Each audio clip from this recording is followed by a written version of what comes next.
I know there are lots of reasons why women stop breastfeeding or switch to formula to supplement their breastfeeding.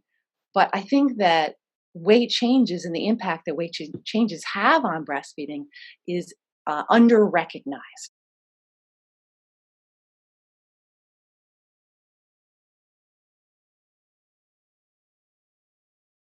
We know that weight changes in the early weeks of life are important indicators of wellness.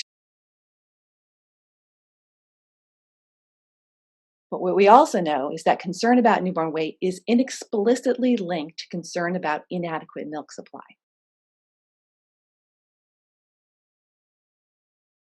And inadequate milk supply is one of the number one reasons why women stop breastfeeding or start supplementing their breastfeeding with formula. In the last few years of my practice as a nurse and lactation consultant, before I moved into academia full time, I was getting lots and lots of requests for lactation consults for babies that were losing 8, 9, 10% weight. And sometimes when I went in and looked at those babies, they were in fact having feeding problems and they needed some help.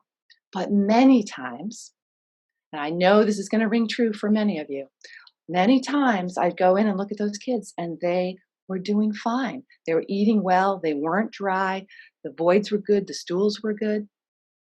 And so this got me to wondering, where did that 7% number come from? How did we draw that line in the sand that said, oh, babies can't lose more than 7%?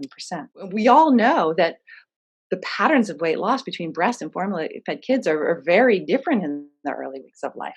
And so when you take a bunch of formula fed babies and you dump them into your sample with the breastfed babies, it's going to skew the results.